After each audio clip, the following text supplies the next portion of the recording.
Hi, I'm Jake Lardnoy, and I'd like to welcome you to this overview of the new version of Syteline ERP's Supplier Portal version 2.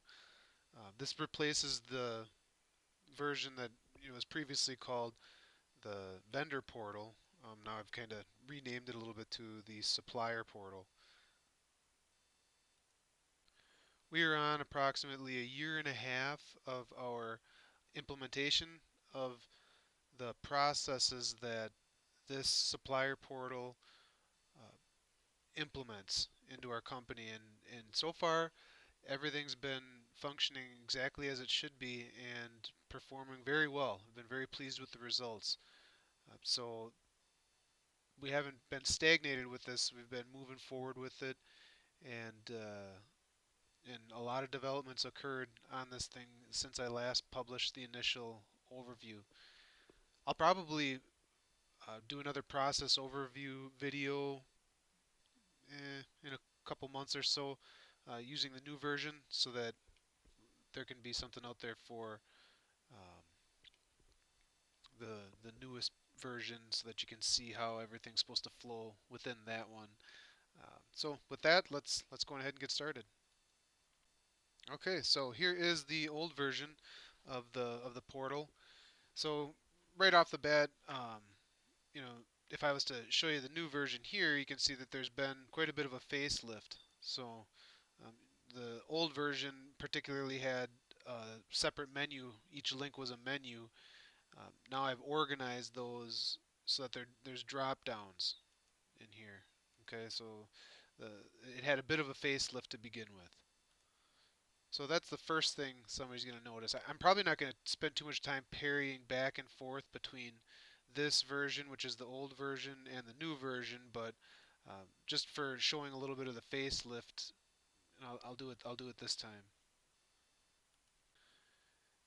Now, I suppose the first thing I want to talk about is the complete architecture change that's occurred with the new version of the Supplier Portal. So previously, the Portal or the Vendor Portal was created using Microsoft's ASP.NET MVC framework, and that had a lot of significant advantages to getting the application out and going. One of the downfalls of it was that it required an IIS web server, and that web server needed to be on site for whatever company was utilizing it. So if you had a website, say your company's name is acme.com, and you wanted to have a website, or you wanted to have your supplier portal off of the root of that site, so acme.com slash supplier portal or vendor portal or whatever you wanted it to be named, it couldn't be done. So I needed to have a way to allow organizations to publish this site off of their website, web space, or offer it as an online service. So I've put together a hosting company, or not. I didn't put together a hosting company. I have rented some space so that if somebody wanted to utilize this in the cloud, I can provide that and make it available to organizations. So in order for that to happen, I needed to re-architect the application. In particular, I needed it to run on PHP, and I still needed to maintain the MVC framework, which is a superior framework for programming and providing some business logic. So I chose to utilize the Cake PHP framework, and I still needed to get the data access portion done, and I did that utilizing WCF, or Microsoft's Windows Communication Foundation. So the architecture is fundamentally different in this new version. It was initially an ASP.NET MVC framework. Now it utilizes Cake PHP and Windows Communication Foundation. And how that happens is the Cake PHP framework on an Apache server works with the MVC dynamics, the model view and controller dynamics on the web server, and then any sort of data access that's required queries the WCF web service that's located on site for the company. So And installation is really simple. The web application gets deployed to the web server. The WCF web service gets installed on site, and the web application continually queries that web service. That's located where the Syteline ERP database is. So the application was completely re-architected. The the one thing that is needed now from a data standpoint on the cloud or web hosting sphere is a MySQL database, and that's because um, I utilized CakePHP's ACLs or access control lists uh, architecture, so that was a bit of a change from Microsoft's MVC security methods that I had used. So now I'm using the access control lists, which I've turned into using groups, which to maintain the same thing that I had done in the initial version as well. But if a person did want to host this on their own website off their root, they would require a MySQL database so that the ACLs can be installed on that. The other noteworthy modification that was made to the site was a transition from XHTML to HTML5. And so you can see here, if I was to view the page source, let's see, I had my HTML compatible. Well, actually, looks like I was an IE Edge compatible. Um, Now I've completely gone away from this, and it just leverages HTML5. So you can see here's my doc type HTML tag. So that's one other noteworthy upgrade. The other thing I added, of course, you can see through these drill down menus that I had mentioned previously, but part of that functionality was the ability to offer two different views of the same information. So, previously here I had customer orders, um, and you could view purchase orders as well. Um, let's go back. We'll look at purchase orders right now, which is where we are. And if you wanted to look at the lines on the PO, you just needed to drill into it like this. Um, I had received some feedback that if an organization is working with multiple purchase orders, this can be somewhat tedious to expand and collapse, and then the view gets a little bit cluttered, so it gets kind of hard to follow. And what a lot of people were mainly concerned with was the item number, which isn't available on the PO itself. It requires the line. So I added this alternate view for each one of these order screens of just the lines themselves. So, voila, here it is. Now a person can just go on ahead and add requests as they would previously by expanding the order and hitting the request button. So, cut down a couple mouse clicks. Um, I also had added the ability to search these by item number. So that was added in a later release of the old version. So here a person could search for that one item, and it would bring up every respective PO that had lines with that item number in it. Of course, this is somewhat simplified on the lines.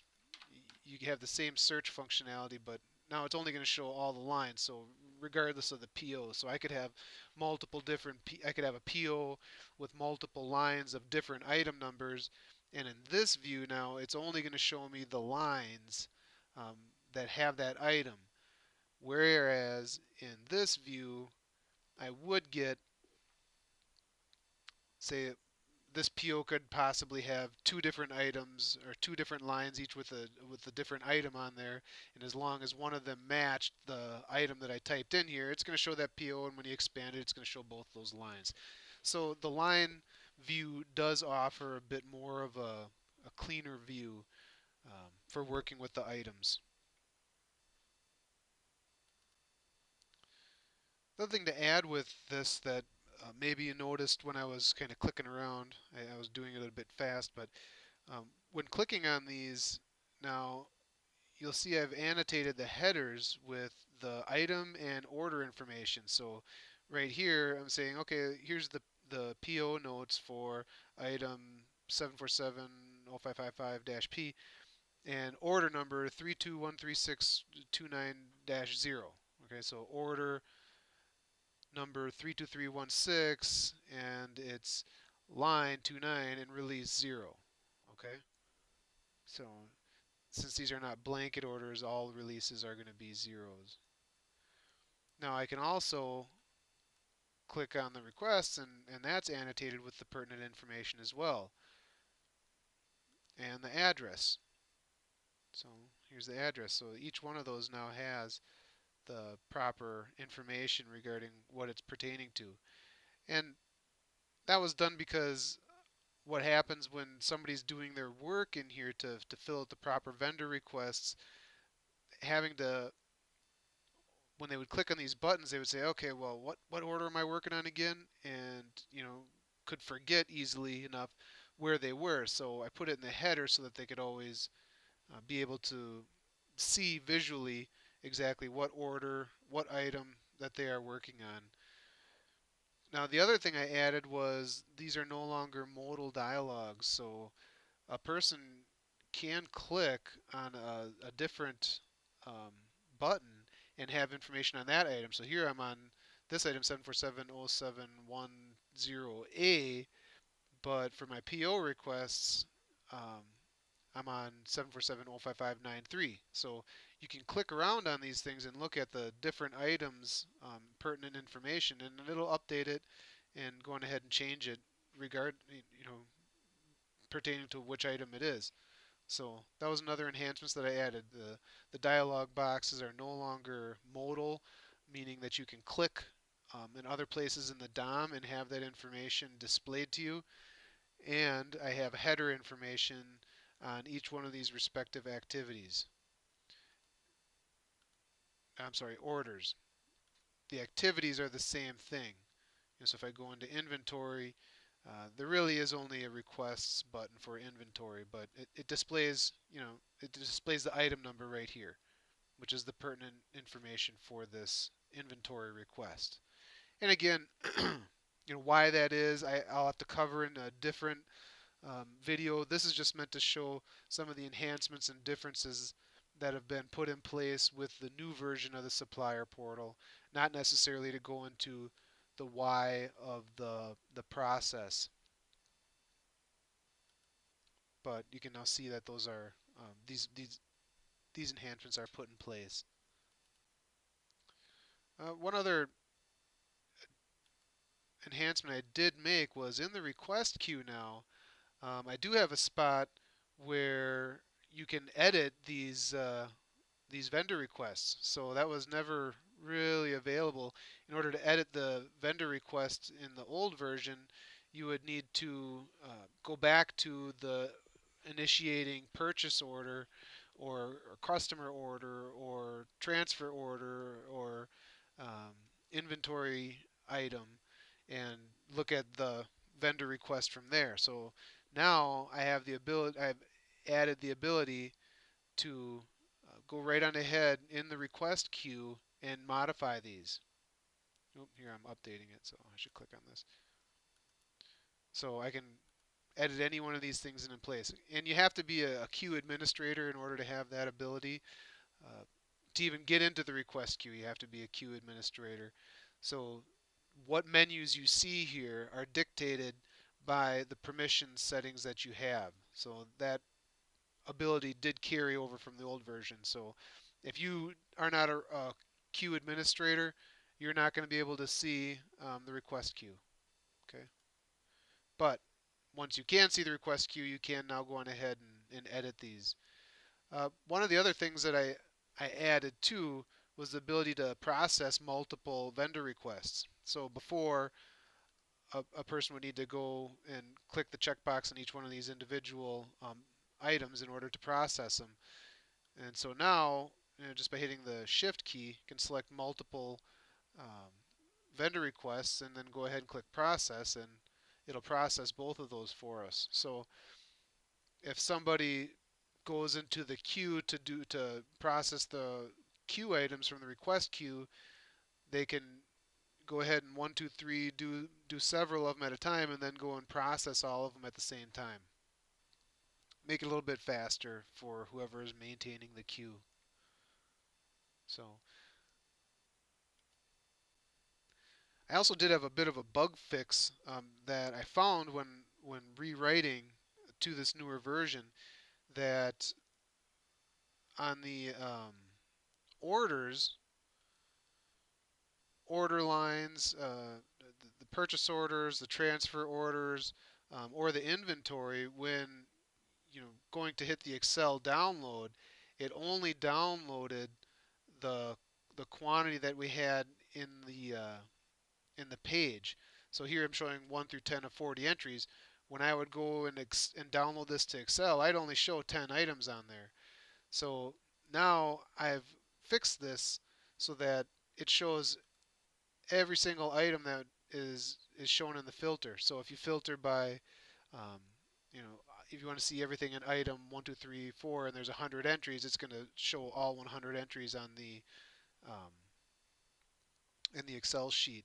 Now this is of particular interest for inventory. So if somebody wanted to download their inventory sheets, you can see here, well, with this one supplier, they only have 80 entries, but some suppliers would have a couple hundred.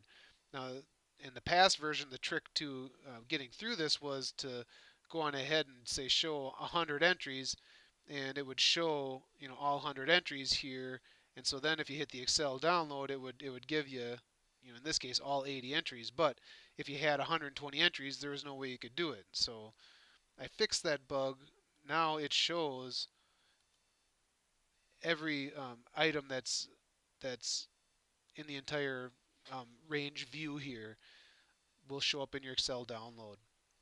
And of course, you could always view them on the website by hitting next and paging through it, but the Excel download wasn't giving you the full thing. So that bug has now been fixed as well. I did also complete the admin functions section. So under settings, I now have this admin functions area, which allows you to manage users and manage groups. So previously this wasn't built, so if you were set up as a site administrator, you still couldn't add users or groups. Um, you had to go in the database to do that. Now that being said, if somebody's in here on the group side, don't go deleting these, because you wouldn't want to do it. The permissions of the ACL are tied to the groups, so you're not going to be doing a lot of changing on the groups side. However, on the user side, this is where you can add, update, delete users uh, with, and change their pertinent information. So this is what's important. So you're signing up a new supplier, of course, in Syteline. You're going to give them a warehouse name, and then when you come in here and you say what warehouses are they in charge of, you put that one warehouse in there so they can only see the POs and COs and TOs that are pertinent to their warehouse, and then you're good to go. So it really simplified the process by having these user controls in place. Um, so the admin functions have now been completely built in the new version, and they work very well. A new user is simple as typing this, specifying what group they're going to belong to, filling in the pertinent information, and hit submit. So the admin controls have been completely built.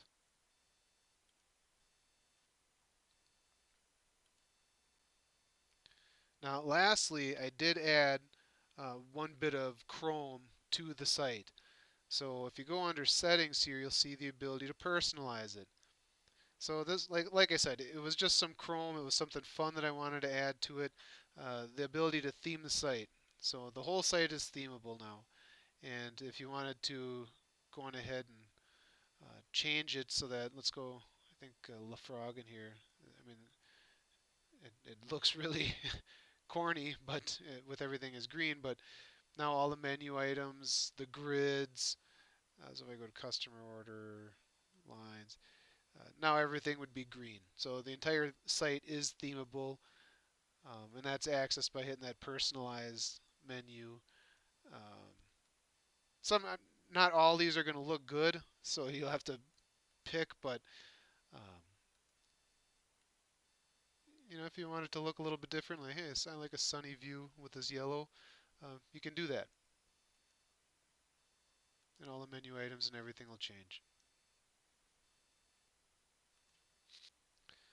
So that about wraps up everything that I wanted to talk about on the new version of the Supplier Portal. I mean, to recap, we have a bit of a different look and feel.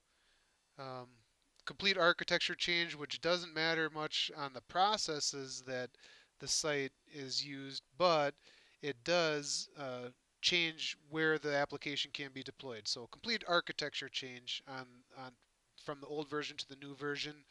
Updated to full HTML5 compliance, added line views, so there's not only just the order views, but there's views in the lines, added header information to the notes, vendor requests, and addresses for all of the POs, COs, and TOs and inventory items from the menus.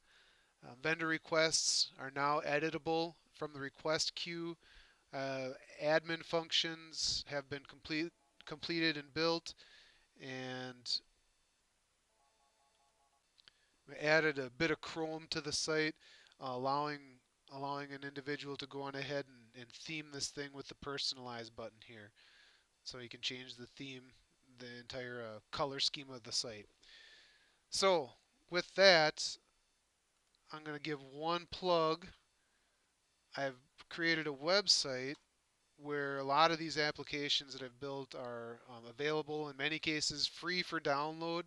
Uh, I do not have, because of the complexity of, it, it is it takes someone who knows how to do it for the supplier portal. I do not have this one freely available on the site. You need to contact me if you are interested in utilizing this solution. But I do have a little bit of a write-up on here under hosted solutions under supplier portal. So you can do a little bit of reading about it. And many other applications that I have built are available on here. And like I said, most of those are going to be free of charge.